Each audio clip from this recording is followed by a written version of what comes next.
¿Qué tal si me acompañan a leer la palabra del Señor en Juan capítulo 5? Y vamos a estar leyendo los versos 1 al 16. Y voy a estar leyendo de una versión de las Escrituras que tiene aplicación, puede ser que la consiga, pero es la Nueva Biblia Viva. Y es que me parece pertinente para el mensaje de esta mañana utilizar esta versión. Así que si usted tiene la aplicación de YouVersion, usted busca ahí Nueva Biblia Viva. Si no, para beneficio de aquellos que tienen la Biblia de papel, amén a eso, va a estar aquí expuesto en el televisor. Amén. ¿Qué tal si nos ponemos en pie en reverencia a la palabra del Señor? Juan 5, los versos 1 al 16. No la tengan, dicen amén. Los que no la tienen pueden mirar la pantalla y también pueden decir amén. Algún tiempo después Jesús regresó a Jerusalén, donde se celebraba una fiesta de los judíos. Allí en Jerusalén, junto a la puerta de las ovejas, había un estanque rodeado de 5 pórticos. El estanque se llamaba en arameo Bethesda, en algunas otras versiones lo dice. En los pórticos estaban acostados muchos enfermos, ciegos, cojos y paralíticos que esperaban que se moviera el agua. De cuando en cuando un ángel del Señor bajaba al estanque y movía el agua. El primero que se metía al agua después de que había sido removida quedaba sano de cualquier enfermedad que tuviera. Entre ellos había un hombre inválido que llevaba enfermo 38 años. Cuando Jesús lo vio acostado y supo que tenía mucho tiempo de estar enfermo, le preguntó: ¿quieres curarte? El enfermo respondió: Señor, no tengo a nadie que me meta en el estanque mientras se remueve el agua. Cada vez que trato de hacerlo, otro se me adelanta. Jesús le dijo: levántate, recoge tu camilla y anda. En ese mismo momento el hombre quedó sano. De inmediato tomó su camilla y comenzó a andar. Y ese día era sábado. Por eso los judíos le dijeron al hombre que había sido sanado: hoy es sábado y no te está permitido que andes cargando tu camilla. Él le respondió: el que me sanó me dijo, recoge tu camilla y anda. Ellos le preguntaron: ¿quién es ese hombre que te dijo recoge tu camilla y anda? El hombre no sabía quién lo había sanado, pues Jesús ya había desaparecido entre la multitud que había en el lugar. Jesús encontró después al hombre en el templo y le dijo: mira, ahora ya estás sano, no vuelvas a pecar porque te puede ocurrir algo peor. El hombre se fue y les dijo a los judíos que Jesús era el que lo había sanado. Por estas cosas los judíos perseguían a Jesús por hacerlas en sábado. Padre, en el nombre poderoso de tu Hijo Jesús, venimos ante tu presencia, Dios. Qué bueno saber, Señor, que es por medio de tu Hijo que solamente podemos llegar a ti. Y oro, Señor, para que todo aquel que todavía no ha comprendido que tu Hijo es el camino, que es la verdad y que es la vida, en esta mañana pueda recibirte como su Señor y su Salvador. Agradecemos, Dios, por tu palabra. Te pido, Espíritu Santo, que seas tú hablándonos al corazón en esta mañana por medio de lo que tú has dado a este tu siervo. Que la gente pueda ser ministrada y que podamos comprender qué es lo que encierra este mensaje. Gracias por inspirar a cada uno de los escritores de la palabra del Señor, la cual sabemos, Señor, que ha sido inspirada por ti para edificación del pueblo. Así que gracias, Dios. En Jesús oramos. Amén. Y amén. ¿Se pueden sentar? Abro los ojos, más gente.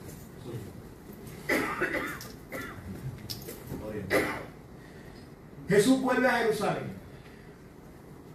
Como dirían por los centros comerciales, el centro de todo. Los judíos celebraban 3 fiestas importantes durante el año en las que se esperaba que todos asistieran. Todos los judíos tenían que estar allí. La Pascua, que era en abril, el Pentecostés, que era en mayo, y las fiestas de los tabernáculos, que era en octubre. En esta ocasión Juan no nos especifica cuál era la fiesta a la que va Jesús, pero al decirnos que vuelve a Jerusalén en tiempo de alguna de estas celebraciones, podemos tener una idea del ambiente que había allí y de la cantidad de personas con las que se iba a encontrar en aquella ciudad. Todos los judíos de todos lugares iban a Jerusalén en esta época. Para el judío era de suma importancia asistir a estas celebraciones. En las mismas, ¿verdad?, son momentos especiales de su historia los que se conmemoran en cada una de estas fiestas. Así que Jesús, cumpliendo al pie de la letra toda justicia, emprende su marcha a Jerusalén. Cuando llega allí, se encuentra con una imagen que para el Hijo de Dios, recordando siempre esto, que Jesús es 100% hombre, pero es 100% Dios, para el Hijo de Dios debió ser desgarradora. En una de las puertas de la ciudad, cuyo uso principal era para que los pastores llevaran sus ovejas, estaba un estanque. Un estanque es un tipo de piscina que recogía el agua y se llamaba Betesda, casualmente, que significa casa de misericordia. Intenté buscar información sobre el mismo y algunos opinan que su uso al principio era para que los pastores lavaran las ovejas y ellos se refrescaran. Recuerden que estaban, ¿verdad?, largas jornadas en los desiertos, en las praderas, llevando las ovejas a pastar. Cuando llegaban a Jerusalén, pues ese sitio, algunos piensan que era ese. Otros que era como un tipo de piscina para los rituales judíos, pero ninguno, por lo menos de los que busqué, sabe a ciencia cierta cuál era su uso más allá de contener el exceso de agua para evitar inundaciones en la ciudad. Eran como unos cuadrados grandes en niveles. Así que cuando llovía mucho, el agua pasaba por ahí. Los decías caían ahí en niveles y evitando inundaciones, un tipo de represa en este tiempo, más o menos. Lo que sí sabemos es que ya en el tiempo de Jesús su uso había cambiado. Y lo que uno podía contemplar allí no era para nada hermoso. Alrededor de aquel estanque habían unos pórticos, o sea, unas entradas, y en esos pórticos había multitudes acostadas. Enfermos, todo tipo de enfermedad, ciegos, cojos, paralíticos. Para ninguno de nosotros debería ser difícil imaginarnos la escena, porque aquí en nuestra isla hallamos lugares donde se pueden ver imágenes parecidas.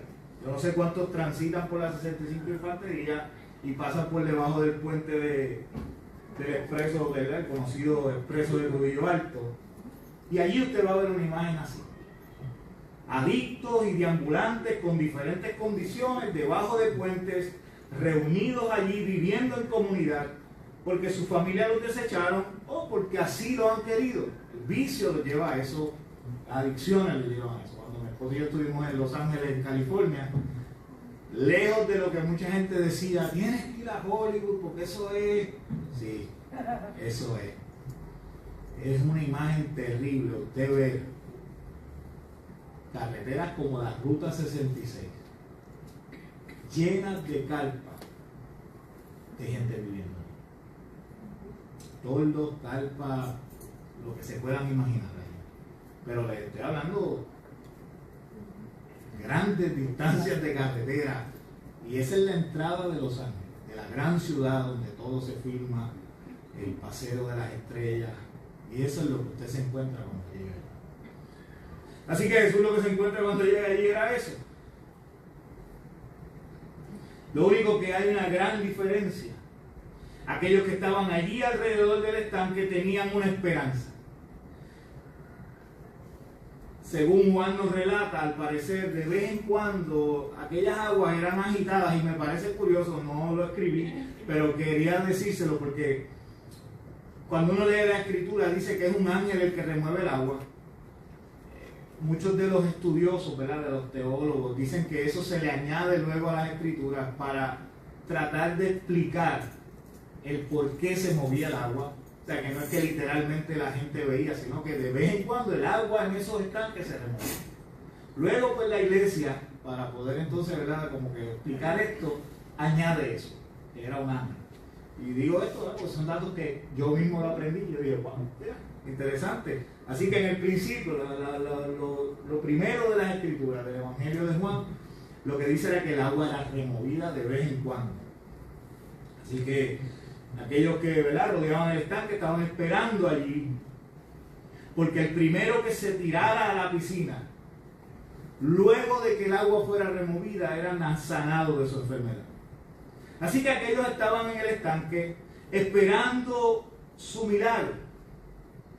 Me imagino que tenían que estar día tras día allí atentos, porque no se sabía en realidad, no había una bitácora ni un calendario, el día ni la hora en que el agua sería removida. Tenías que estar allí si querías entonces tener la oportunidad por lo menos. ¿Se pueden imaginar qué vida podían tener esas personas? Estar allí para ver si por fin les tocaba, como una lotería.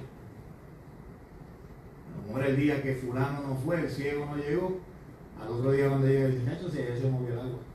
Entonces, 5 años más para que se vuelva otra vez, me toque. Porque solo uno era sano.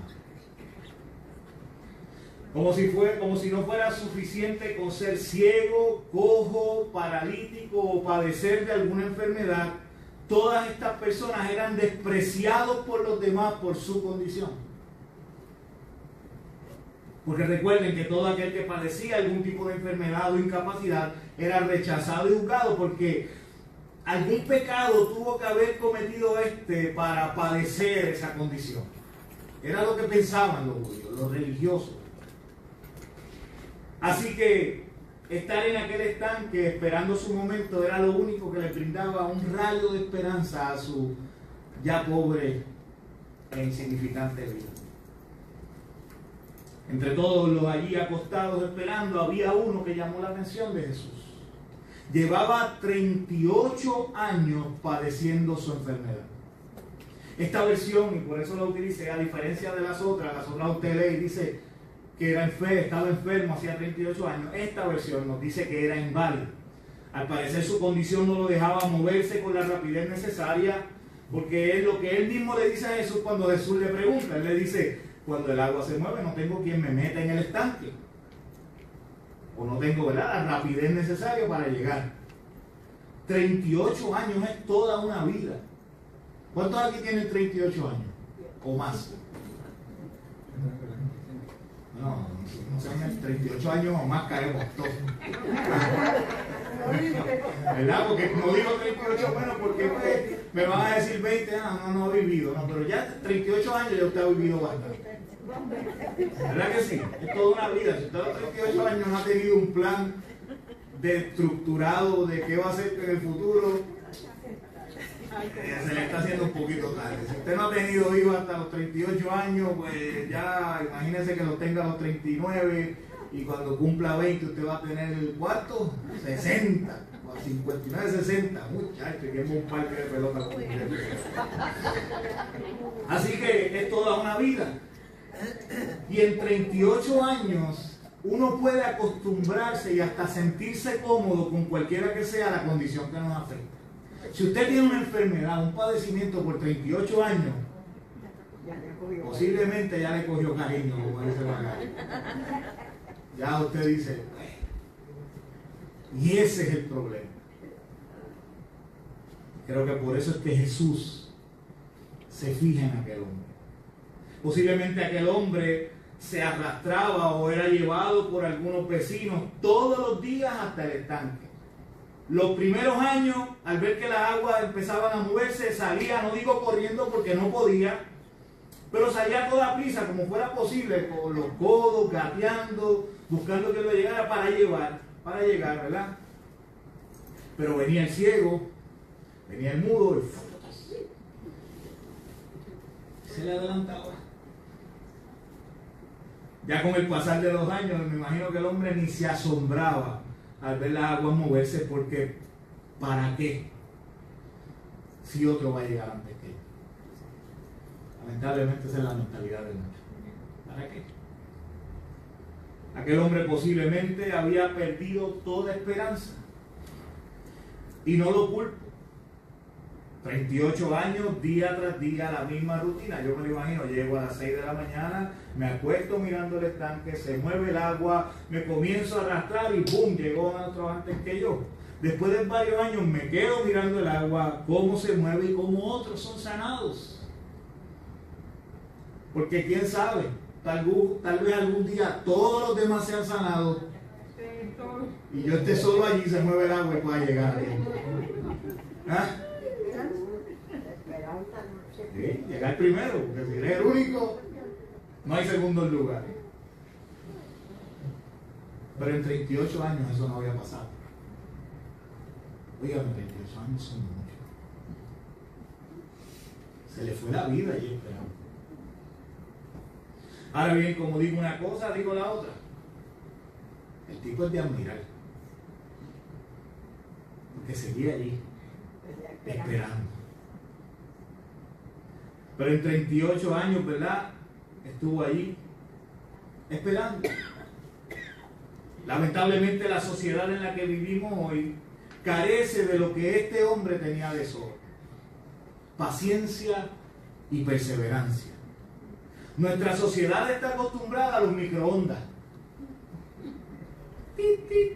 30 segundos y ya la leche está caliente. Para el café. ¿Ah? Para el café. No falla, son 30 segundos. Vivimos en un tiempo donde para rebajar, y uso el ejemplo, ¿verdad?, por mi figura estética, para rebajar prefieren una pastilla, una inyección mágica que ahora era para la diabetes y ahora es para rebajar, o una operación, aunque sus efectos secundarios sean más dañinos que la misma obesidad, antes que aguantar el pico y esperar un poco, ¿verdad?, poco a poco los resultados, que es lo más saludable y recomendable. Les surge cualquier situación y si Dios no les contesta rápido, se desilusionan y tiran la toalla. Van a la iglesia mientras el problema está. Y de dos maneras se desaparecen: si se los contesta o si no se los contesta. Tiran la toalla. Tienen un problema con su pareja, oran y ayunan un día y quieren que al otro día el problema se resuelva. Su hijo se descarrila y los primeros años le piden a Dios que lo saque de allí, que sea transformado por el poder del Espíritu Santo, pero cuando pasa el tiempo y no ven los resultados deseados, la oración cambia completamente. Y empiezan a orar: Señor, te lo entrego en tus manos, ya yo no puedo más. Y entonces, para que no se diga tan mala la oración, dicen: pero no le den muy duro cuando lo cojan. Ah, que llega hasta mi madre aquí. Bueno, pero está conectada. No le den muy duro. Enfrentamos un diagnóstico de alguna enfermedad y queremos que el Señor nos sane, pero ya. Sin pensar que tal vez es la voluntad de Dios que enfrentes el proceso porque desea enseñarte algo durante el mismo. Tal vez no es la voluntad de Dios sanar, pero quiere que aprendas a depender de Él en medio de la situación. Y de las finanzas ni hablemos. Porque si Dios no suple al momento, buscamos la alternativa número 2, sin pensar en las consecuencias que pueda traer eso. Y digo no pensando, ¿verdad?, solamente en irnos al bajo mundo, irnos a robar. No, a veces estamos orando, estamos en situaciones, estamos en necesidad y no esperamos a que Dios supla o que no me suple rápido y enseguida viene y te embrolla con la primera financiera que te ofrece un préstamo al 29% de interés. No confiamos en que Dios es nuestro proveedor, porque somos la sociedad del microondas. Todo tiene que ser rápido.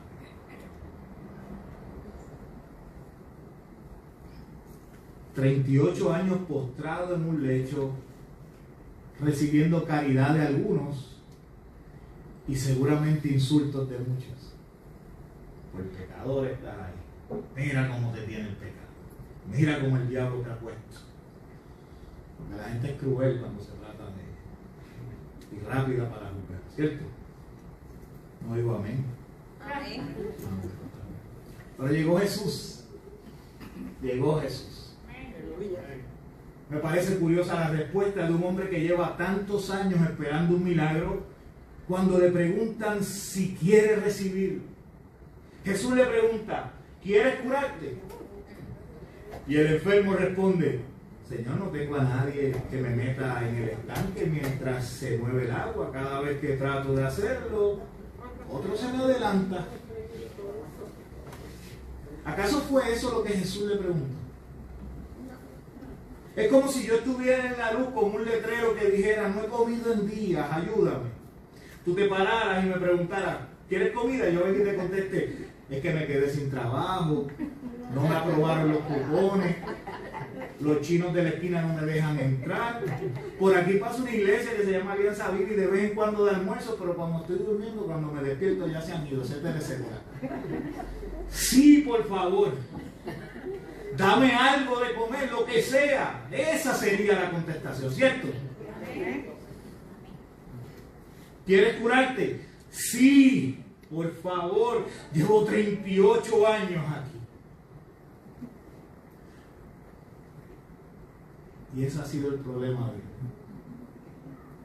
Porque cuando llevas tantos años haciéndote la misma pregunta o otros haciéndote la misma pregunta una y otra vez y te dicen, ¿por qué no has sido sanado? Tú mismo, ¿por qué no he sido sanado si voy todos los días al estanque? Cuando nos acostumbramos a nuestra condición, nuestra respuesta se vuelve automática y no las creemos. Porque nos ayuda a seguir viviendo. Creo que eso es lo que le pasó a este hombre. Y también que él no se había percatado de quién era el que le preguntaba. Qué bueno que el Señor tuvo compasión de él. Qué bueno que el Señor tiene compasión de nosotros. Y sin entrar en más detalle le dice, levántate, recoge tu camilla y anda. Me acuerdo la lectura de Gedeón cuando estaba escribiendo esto. Decía, pero si lo escribo se vuelve muy larga la predicación. Pero Gedeón pasa por la misma situación. Él empieza a darle las excusas a Dios y él le dice, oye, ve con esta tu fuerza y haz esto. Jesús, el tipo le está dando las explicaciones de por qué no ha sido sanado y le dice, levántate, recoge tu camilla y anda. Ya no tienes que esperar que el ángel mueva el alma. Jesús llegó, pero no sabía quién era el que estaba ahí.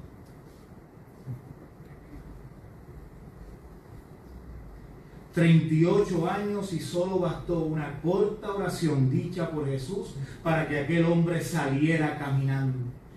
¿Se puede imaginar lo que tuvo que haber sentido luego de tantos años postrado, dependiendo de los demás para todo, deprimido, me imagino, porque no creo que su vida fuera lo que soñó? Y que todo le cambiara en un instante. Wow. 38 años son muchos. Lamentablemente lo que para él fue motivo de celebración, para los religiosos de la época fue la chispa que encendió el odio contra Jesús, ya que venían escuchando de él. Da coraje la respuesta de los líderes religiosos ante el milagro presenciado. Jesús, el Hijo de Dios, cambia la vida de aquel hombre y aquellos hipócritas se preocupan de que se rompiera la ley del sábado porque vieron a esta persona que estuvo postrado durante 38 años sobre una camilla, ahora él llevando la camilla, cargándola, caminando. Ah, pero era sábado. Dios se equivocó. Y sábado no está permitido que andes con tu camilla. ¿Ustedes creen que a él le importaba qué día de la semana era?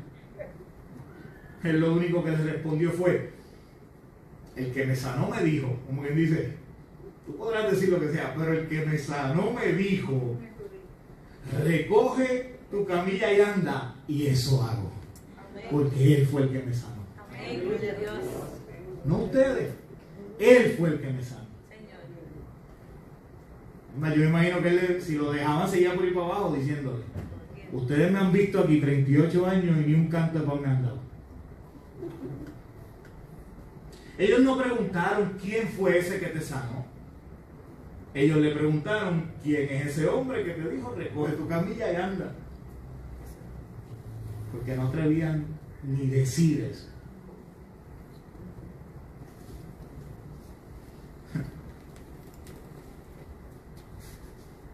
palabras le preguntaron, ¿quién es ese hombre que te dio una orden como esta en un sábado? ¿Se imagina que usted esté un sábado sentado a la orilla de un río, en el Espíritu Santo que se llama, que está aquí cerca, o el Limón, y está allí o está en la playa yendo hacia Talega, y se percate que hay alguien ahogándose? Se tira, los que saben nadar, porque conmigo nos ahogamos todos, lo salva, ¿verdad? Lo agarra por los hombros, así por debajo, lo coge, lo salva, lo va cargando a la orilla, y de momento se acercan estos dos combatoras y te digan, oye, no está permitido cargar los sábados. Nos reímos, pero eso es lo que pasó ahí. Y suena ridículo decirlo con una imagen que podemos tenerla clara en la mente, pero eso es lo que estaba pasando ahí. No te está permitido salvar a nadie sábado. Ni salvarlo, no te está permitido cargarlo, que lo salvaste. Lamentablemente esa era la mentalidad de los líderes religiosos de aquel tiempo, y por estas cosas, y me encanta como Juan cierra esta parte, y por estas cosas los judíos perseguían a Jesús, por hacerlas en sábado. Esa es la primera excusa que utilizaron para matar a Jesús, porque hacía sanidades el sábado. En el capítulo 1 de Juan, que lo vimos también hace varios meses ya, Jesús dice lo siguiente: a los suyos vino y los suyos no les recibieron. Y aquí vemos a lo que se refería Juan con estas palabras. Los líderes religiosos, los que se supone que estuvieran felices al ver que en Jesús existía la posibilidad de que las profecías de su redención se cumplieran, estaban molestos porque sanó a uno que llevaba toda la vida postrado un sábado. El hombre o la mujer que verdaderamente ama a Dios presencian lo que aquellos líderes presenciaron y se gozan, se alegran con aquel que recibió la sanidad sin importar qué día de la semana fuera. Y mi oración en este día, y digo esto porque hemos ido estudiando el Evangelio de Juan y las conductas erróneas de los líderes religiosos durante los primeros 4 capítulos, y hemos visto cómo cada una de esas conductas en el día de hoy se está repitiendo. Y mi oración es, que yo todavía no lo he presenciado de una manera así, pero mi oración es que no veamos que este tipo de conductas se repiten.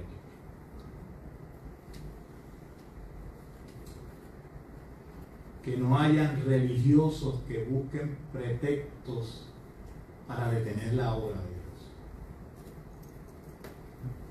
Mis amados, así como Jesús vino a restaurar todo lo que el pecado dañó, como vino a sanar a los enfermos y como vino a salvar a los perdidos, nosotros, la iglesia, el cuerpo de Cristo manifiesto aquí en la tierra, ha sido llamado a predicar la buena noticia, esa que restaura lo que el pecado dañó, que sana al enfermo y salva al perdido. Y hemos sido llamados a predicarla a todos y en todo momento, no importando el día de la semana.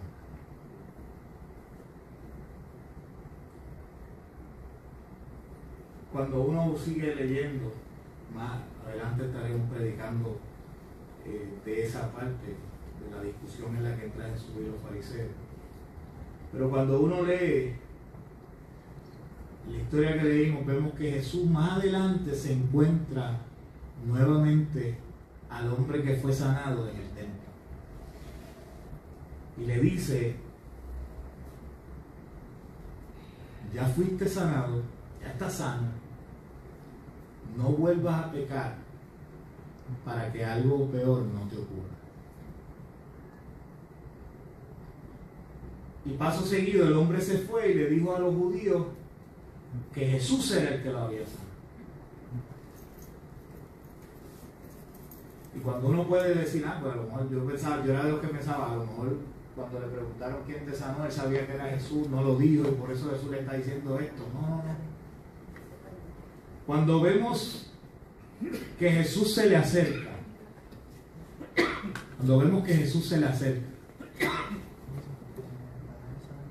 y le dice, ¿quieres ser sano? Cuando vemos que Jesús se le acerca y le dice, ¿quieres ser sano? ¿Quieres curarte? Nos damos cuenta que verdaderamente ese hombre que estaba allí no sabía quién era Jesús. Y por eso su respuesta. Procuremos conocer a Jesús. Luego cuando Jesús se le encuentra, parece que ella dijo, oye, muchacho, sí, ese es Jesús. Entre la multitud, muchacho, ese es el que tanta gente está hablando. Y ahí entonces, cuando Jesús le dice esto, él dice, bueno, déjame ir allí y decirle quién fue el que me sanó. Porque ahora sé quién es. Y muchos de nosotros vivimos la vida sin saber quién es Jesús. Sin saber quién es Él. Porque tenemos un concepto, un conocimiento bíblico, venimos a la iglesia, practicamos los rituales, disciplinas, las liturgias, como lo quiera llamar, pero no conocemos al que estamos adorando. Cantamos cánticos, gritamos alabanza y verdaderamente no sabemos quién es el que estamos adorando. Este hombre fue sanado por el único que podía sanar, aún sin conocerlo, pero no volvió a cometer el error, porque después supo quién era. Acompáñenme ahora. Y si en esta mañana quieres conocer a ese Jesús que sana, a ese Jesús que salva y que restaura, levanta tu mano y quiero orar por ti.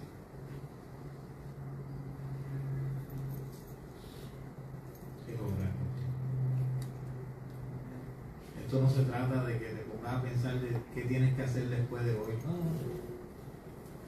Es una conversión genuina dentro de tu corazón que has comprendido quién es Jesús.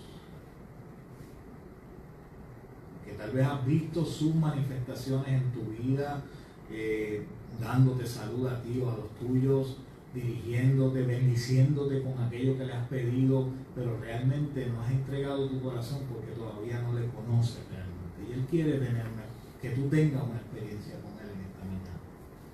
Así que ahí donde estás, si deseas aceptarle, conocerle, reconociendo quién es Él y quién tú eres, levanta tu mano ahí donde estás, permíteme orar contigo. No entiendo más el llamado. Padre, en el nombre poderoso de Jesús te damos gracias por tu palabra. Qué bueno, Dios, que todos los que están aquí presentes te conocen. Te pedimos, Padre amado, que si alguno por medio de las redes sociales desea tener este encuentro real y genuino contigo, también seas tú allí donde está, bendiciéndole, tocando su corazón y dirigiéndolo, Señor. Es tu Espíritu Santo quien nos dirige a toda verdad, es tu Espíritu Santo quien nos enseña, quien nos guía, quien nos redarguye. Así que oro para que sean llenos de tu Espíritu Santo y puedan ser dirigidos por Él. Pedimos, Padre amado, que tu nombre sea glorificado en este tiempo.